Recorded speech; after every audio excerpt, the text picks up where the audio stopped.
गुढीपाडवा म्हणलं की श्रीखंडपुरीचा बेत झालाच पाहिजे. तर माझ्याकडून सर्वांना गुढीपाडव्याच्या तुम्हाला व तुमच्या परिवाराला खूप खूप शुभेच्छा.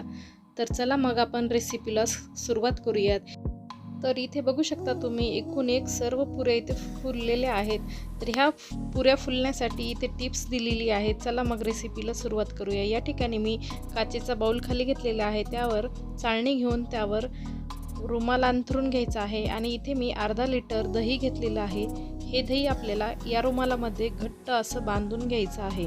साधारणतः 4 ते 5 तास हे आपल्याला ह्या रुमालामध्ये बांधून ठेवायचं आहे. याच्यातलं एक्स्ट्रा पाणी दह्यातलं निघून जातं.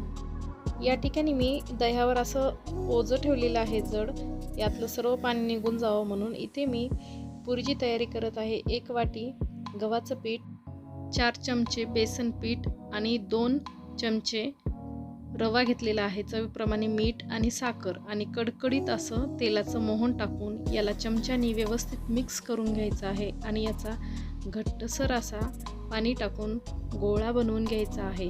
हे सर्व साहित्य टाकल्यावर तुमच्या पुऱ्या अगदी एकूण एक फुलतील आणि साखराने याला व्यवस्थित अशी चमक येते, चकाकी येते आणि फुलायलाही मदत होते रव्याने. तर बघू शकता इथे हा पीठ मळून झालेला आहे आणि याला साधारणतः 10 ते 15 मिनिटासाठी आपल्याला रेस्ट करायला ठेवायचं आहे. तर यानंतर आपल्याला जी आपण पीठ झाकून ठेवलेलं आहे त्याला व्यवस्थित मळून घ्यायचं आहे आणि याचे छोटे छोटे गोळे असे बनवून घ्यायचे आहे.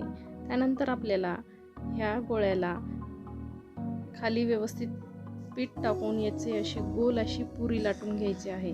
पुरी लाटताना हलक्या हाताने लाटायची आहे आणि अशी थोडीशी जाडच राहू द्यायची आहे. जे आपण दही बांधून ठेवलेलं आहे ते या ठिकाणी बघू शकता एक्स्ट्रा पाणी निघलेलं आहे आणि बघू शकता मस्त असे चक्का दही झालेलं आहे. अशा प्रकारचं दही आपल्या श्रीखंडला लागते.